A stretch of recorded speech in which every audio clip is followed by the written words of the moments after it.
Wine o'clock. It's time for, I think, Katie's Arms. Yes, I'm 1 minute early, so I'm terribly proud of myself yet again. Let's see how we go and see how our Wi-Fi does for us this week as well. I'll leave you to catch up while I drink this because I forgot to do it before we chatted, as in drink my wine. Hello. Let's see.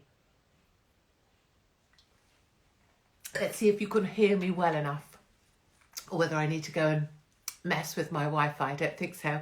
Hello.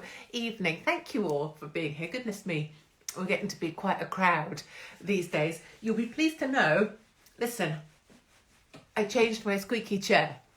There were some complaints last week that my chair was too squeaky, which is basically because I move around quite a lot. But now my son just changed the chair over for me. So we have this. It's a much better version. How has everyone been this week? I wonder.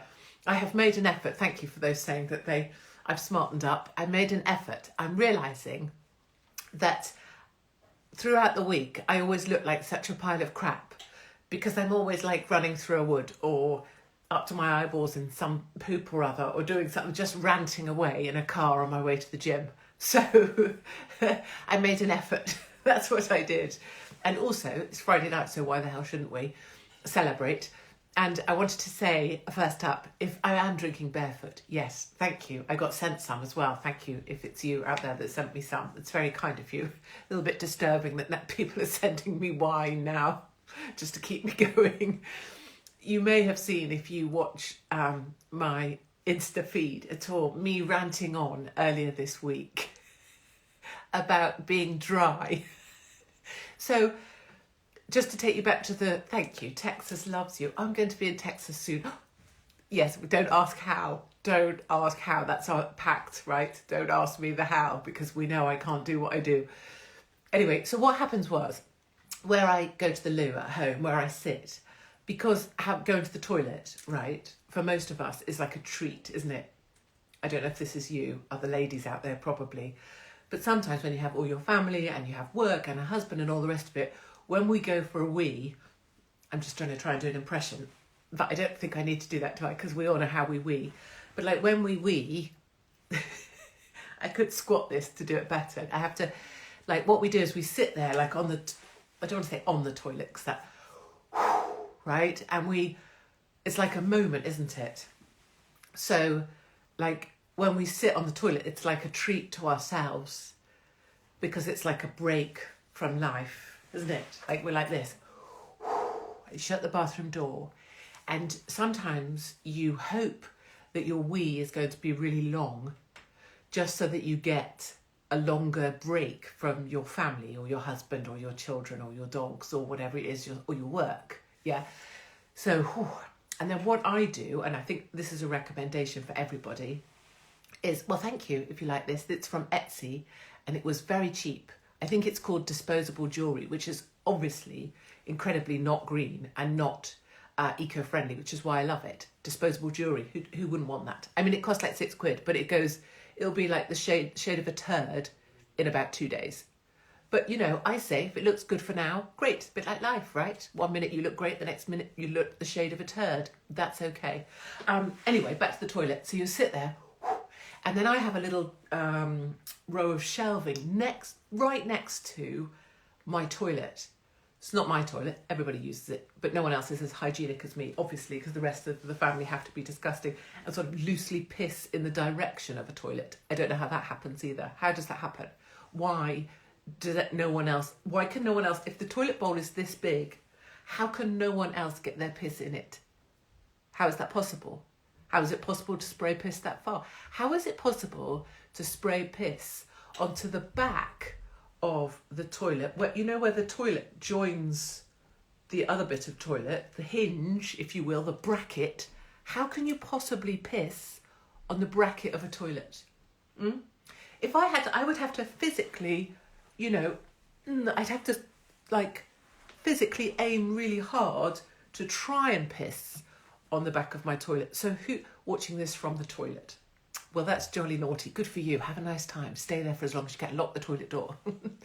Now, do what I do. Basically, you have this row of shelving right next to your toilet. And it means that whilst you're there having your wee, or pretending to have a wee, or hiding from your family, A, B or C, or all of the above. So I have my little lip salve there. I have like this moisturiser here. There's a glittery one. There's all sorts of shit there. I mean, I haven't bought it it's just been there forever, but I just put it all on. Because A, why not? B, a little treat for myself while I'm on the toilet. And C, some of it might work, you know. And what then? I might turn into like 20-year-old that does reels and shows people how to do your hair or your eye makeup. So that's what I do. I sit on the toilet and I put stuff on my face. And I think, like for weird COVID Nazis, like wash your hands for 85 years after every time you've taken a piss. This would really terrify them, the idea that I'm like touching everything whilst I'm having a piss. But I say, you know, a few germs never hurt anyone, and my piss has been in more places, you know, than just my hands. Has it ever? So, no, delete that. Go back, edit that bit out. So that's what I do. Anyway, it then inspired this rant that happened. Yes, exactly. I'd forgotten about glittery moisturiser. So your task this week is to buy yourself some products. It doesn't matter how shit they are. It doesn't matter how cheap they are. It doesn't matter if they're made for, you know, 12-year-old girls. And actually, that's my niche. Products made for 12-year-old girls really, really appeal. If I had it, I would go and get it, but I'd have to leave you. Hands, face, fuck off. That's just so great. I've got upstairs this glitter thing from Body Shop. I mean, I know they're supposed to be terrible people and whatever, but I don't give a shit either. And you turn it upside down and it comes out on a poof and it's essentially glitter. I have that by my toilet. And the other day when my hair was greasy, I got this glitter talcum powder. No one's really listening, but it doesn't matter. Just you know, this is my therapy for me. And I poofed it into my hair. So not only was my hair less oily, it was also glittery. That's the sort of win, you know, you need to have in life, isn't it? That's the way you win, is by having bathroom products next to your toilet. So your mission this week is to buy something glittery, probably glittery thing, or glittery hair, or the glittery Body Shop thing that's a poof, and wear it all the time. And if people say to you, oh, if you've got a bit of, like people come out, like your mum does, have you got a bit of glitter there? A bit of glitter, just go, oh yeah, it's a really busy night out. And just like pretend that you were being crazy in the night before, especially if it was like a Tuesday or something, because no one does fuck all on a Tuesday. And your work colleagues from the fat lady from HR will be like, oh right, yeah, did you go anywhere nice? Just go, yup, and walk off. Yup, I did. And you didn't, because you've got bad highlights and slip-on shoes. So that's really a great, and even though that actually you just put the glitter on while you were sat on your own toilet hiding from your family, no one needs to know that. You know, just keep that illusion alive. Right, so that was me. Oh yes, and the thing I wanted to say about my rant about how much moisturiser I put on this festering body of mine as I turn into a husk of a nut, is that it was fun. I did it to be funny, but actually then everybody tried to cure me. So everybody was on like YouTube and Insta, like trying to make me better. Like they were like, whoa, it's all those harmful chemicals on that stuff you've got, and it's because you're not using coconut oil. And it must be your diet. And I've never used anything but hard soap and a flannel, and I look fantastic. And I'm very, you know, people are so kind, and that's very nice that everyone was trying to cure me of my dryness. Just did a bit of Joey Deacon then, wasn't I? But actually, I wasn't looking to be cured. I was hoping for you to just laugh at me, really, or with me. But now I'm quite tempted to get some coconut, because everyone says it's fab. And I have had experiences with coconut oil before, which we don't need to talk about either. So, do Joey Deacon. So I think what we'll do is when we get to Blackpool, which is coming close now, you realise, it's in May.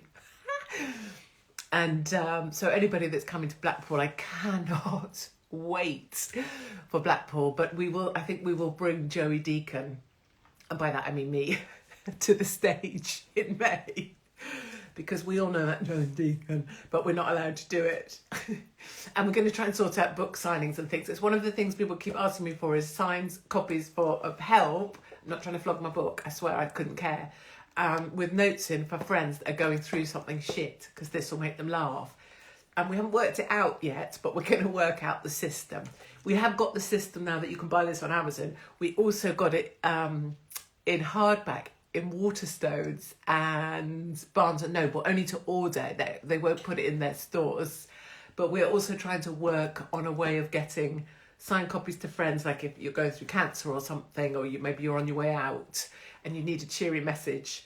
We're trying to work that out. And then my husband, brilliantly, lovely Mark, is doing a special book, which we're hoping to have for Blackpool, with the hardcover. Don't know where. I've not even been drinking. With a hardcover. And I'm going to write some special stuff just for Blackpool or any other stand-up gigs that we get to do after that. And the brilliant news that I can't even say, because in case it doesn't happen, is that there may be another gig coming, but I'm not allowed to say. But after Blackpool, because of the number of ticket sales, which I think is a record in recent times for them, it might be that I can actually take stand-up around the UK, which would just be only because I want to see everybody. I honestly don't care about me or the stage or anything. I just want to be out amongst our people, just because that's my favourite thing. So thanks to everybody as well for all the kindness about Cornwall Live just making up shit about me being thrown out of a pub. The pub themselves have been amazing and been sending really sweet messages, so that's been lovely. Ipso, the I think press regulator, are getting involved to see if they can't give some kind of warning or penalty to Cornwall Live. And I don't want anyone punished or anything. It's not that. It's just not liking being lied about when I'm with my family, because that obviously crosses a line. Lovely Mark, we'll have to find a picture of Lovely Mark, because Lovely Mark's very shy.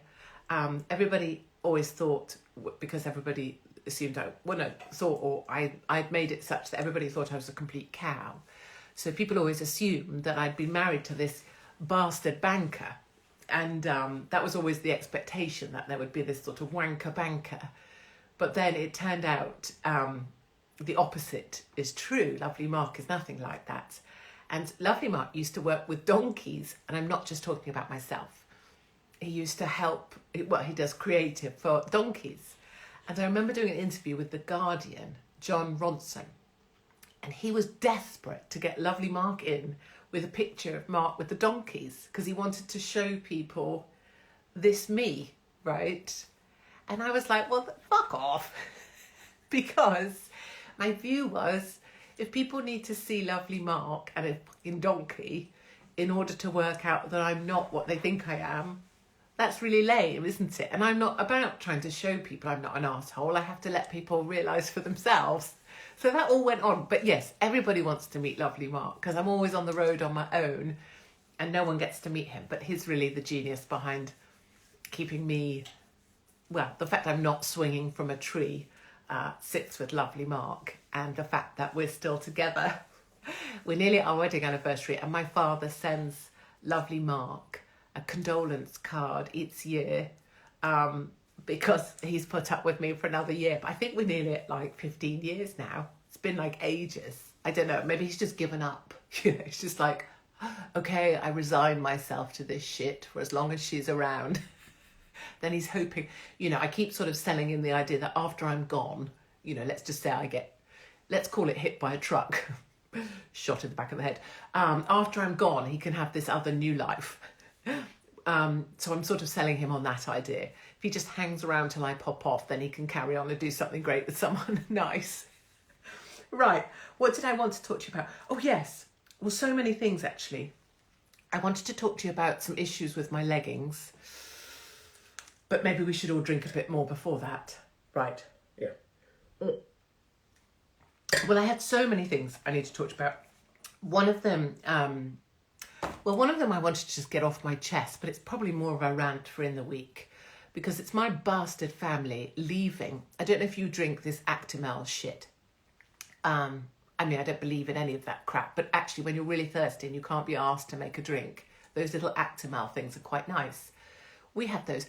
The bastards in my house, they take all of them out. You know, they come in those cardboard tube crate things, packets, whatever you call that. What is this language I'm supposed to know? I've only been practicing it for 46 years. So you get the Actimel. My bastard family will keep taking the Actimel until there's like 1 or 2 left that you can't reach into the cardboard box to get, but none of them get it out and actually finish, you know, unbox the box to make it okay.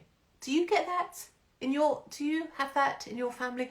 Or, you know, when you get Heinz Harms beans?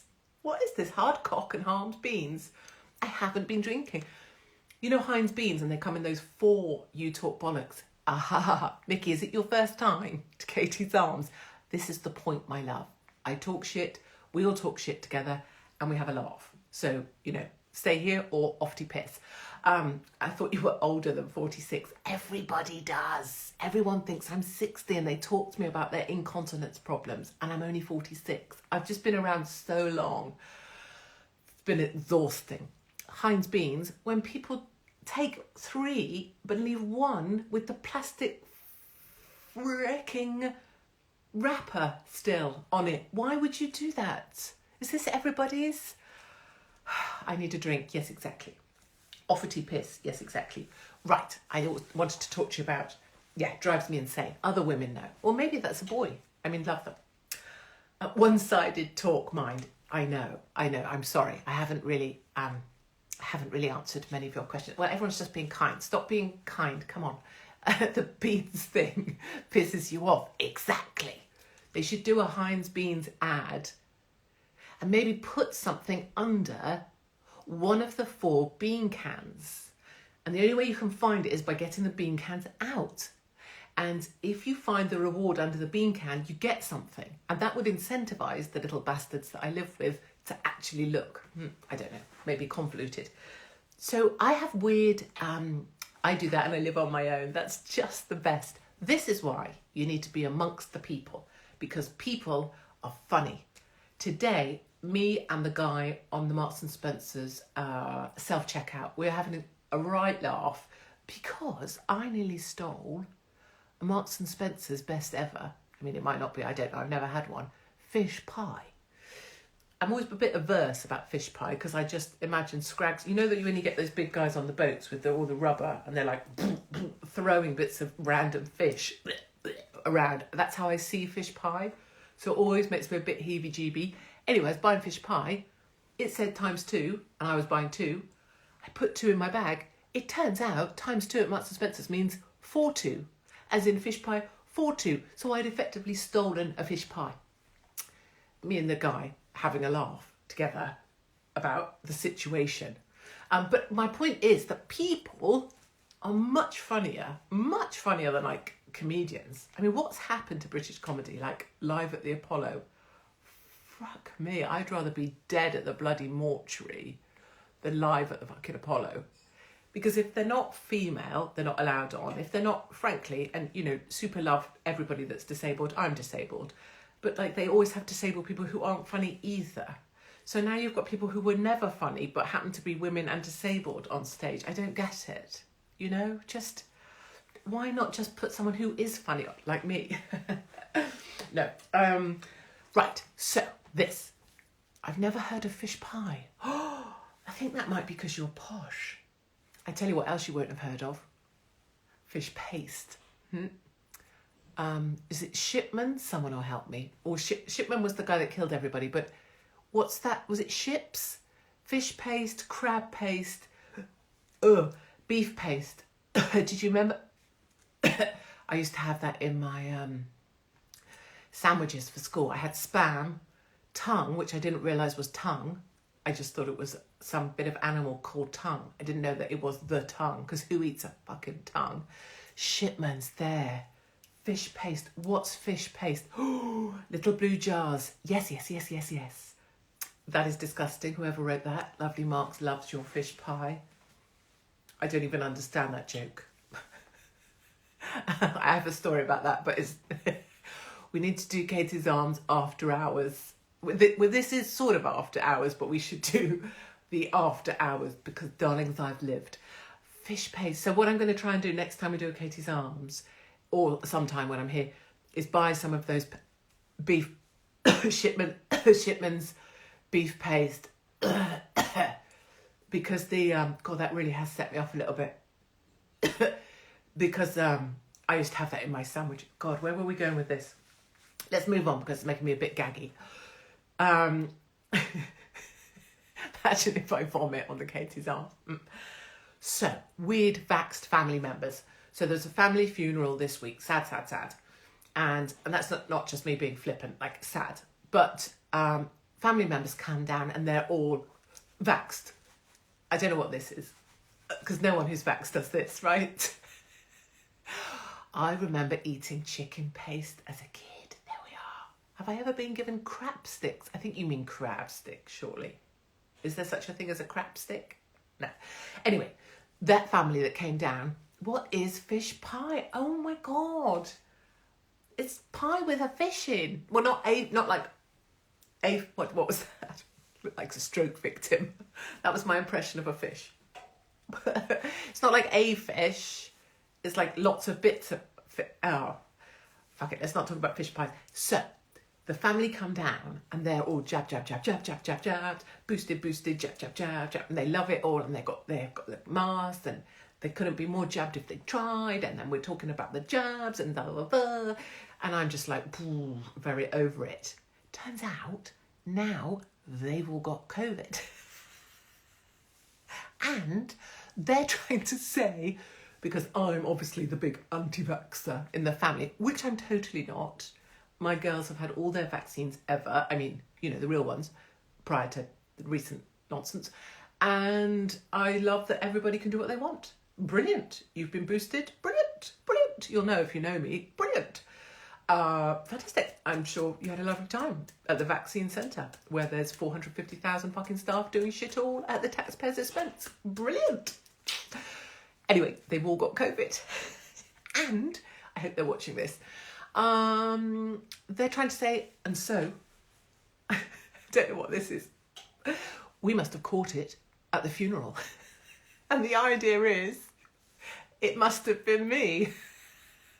Because I'm the big anti-vaxxer in the family. Even though I'm not. Even though I just want everyone to do what they like and be happy. I've never known, like, what time in history did we catch stuff? I mean, obviously, many of us can think of other things where maybe we did try and trace who we caught something from.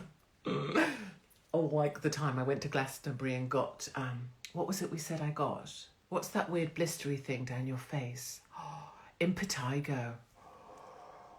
Terrible it was. Terrible. I think we've talked about this before, haven't we? Blisters. If you've ever had impetigo, it's awful. They come, it's little tiny, like glass blisters that form all the way down your face, like Dickensian England. And I was working at a barmaid on an island just off. This is such my life. I was working as a barmaid, came back from Glastonbury, had impetigo like this, and I was behind the bar, like a proper Dickensian weirdo, half prostitute, half bar woman with sexually transmitted disease on my face. Where was I going with this? Oh yes, COVID, people like to say where they got it from, don't they? I've heard people say, oh yeah, Diddler's got it. Yeah, I got it from school. Or, yeah, Diddler's got it. Went to a family funeral. Like, oh, all those arseholes. And what you really want to say is, oh yeah, my arsehole brother and his vax family blamed my son for them catching it. This is what I'm so interested in. When did we ever blame people, apart from the thing I talked to you about, or, you know, syphilis or crabs or something? But, excuse me, that's the meat paste conversation. When did we ever blame someone for what we caught? Like when we used to get measles or mumps or whatever. We never, in fact, we had parties to try and catch it. It's a weird thing. The people say, yeah, I got it. And I got it from this person.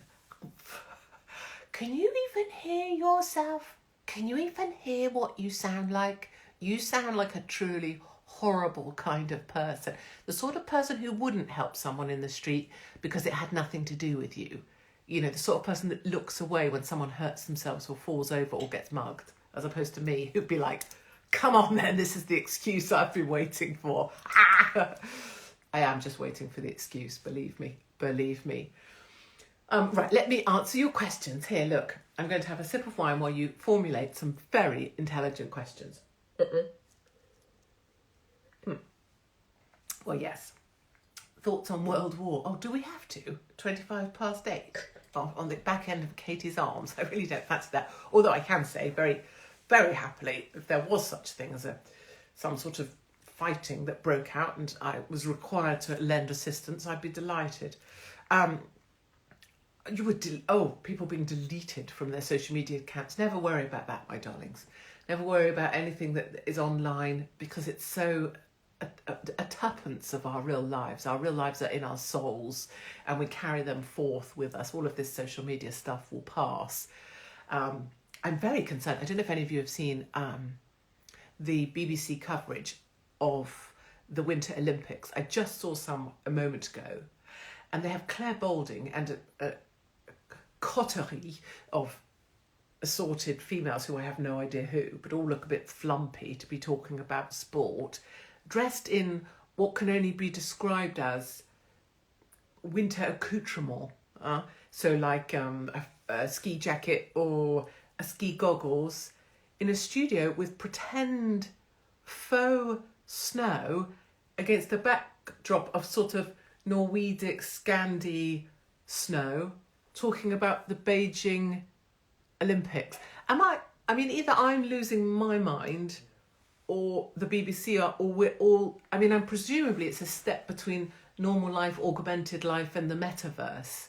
And this is now acceptable behaviour for Claire Balding to be dressed in a 1970s ski jacket pretending she's in Beijing when actually she sat on her little chubby arse in Manchester. I mean, that's not normal behaviour. I want my sports commentary team to be on the other side of the planet where the sport is. I want them to be in the cold, feeling chilly, and I want them to be brutalised by the Chinese regime. I want that from my sports reports. I want someone who's jet lagged to death, can't stand their hotel room and was woken up in the night by someone next door banging away like an old door. That's what I want from my BBC sports reporting. I don't want Claire Balding, who's best known for covering the dog show, in a ski jacket pretending to feel chilly. I mean, I did cancel my BBC TV licence just the other day in an act of retaliation against, well, every freaking thing they do. But I'm still demanding that my reporting be better than this. I don't need Claire Balding pretending to be cold. Be like her pretending to be straight. I wouldn't be convinced by any of it. So let me leave you with this very, very important. Oh, Kay Burley, wouldn't you love? Wouldn't I love to be on a show with Kay Burley? I'd mangle the wench. I want to leave you with this important thought. Was the other day I put on my leggings to go running and I spent a good 5 minutes. Oh, when am I going naked on a trucker's bonnet? Hopefully sooner than you might think. I'll leave you with that thought. I put on my leggings and I spent a full 5 minutes, ladies, trying to dress left or right. Now, I know what you're going to say, which is that only men dress left or right, right? But I'm now of an age where I've started needing to dress left or right. You know what I'm saying? There's a lot moving in a downward trajectory. It's a bit like spaniel's ears. And all I'm going to say as I leave you is, I never thought I'd be at the age where I'd need to be either dressing myself left or right. People always question whether I was in fact transsexual, and I'm not. But the old spaniel's ears now need arranging before I can go out running. And then I stood in front of my daughter and I said, what do you think? How does this look? Like this, gesturing loosely. And, in the way that you might ask someone how your new hair looks like, oh, what do you think? And instead I was like this, what do you think? I'm just saying, that's where I'm at in my life. So I suppose overall don't feel bad about your life. If you haven't had to dress left or right with your labial parts. Someone asked me the other day why I say vagina like that. And many of you girls out there will know that that's our code speak, isn't it? Because if we say like that, I've got my period, or we say I've got a problem with my vagina, it's code speak. No one else can know what we're saying because it's code. My husband says it's just that I say the same thing but louder and more clearly, and people on the other side of the room can lip read it, vagina. I don't think that's true at all. There is a good 50% of people on here who don't know what I'm saying right now. Period problems. See, no one knows. It's like being deaf but not. Vagina. Labial bones. See? People who know, girls know. Girls know this is code. And for the guys, I should probably sign language because you won't know what I'm doing. Right. Better go, hadn't I? I'm glad we ended on that happy note about me dressing to the left or right. Next time I do a run-up video in the forest, everyone's going to be like, is she dressed left or right? Maybe we'll do that. We'll do a dramatic run-up, a little bit of a, what do you think? And then you have to guess left or right, and I can give someone who wins a book.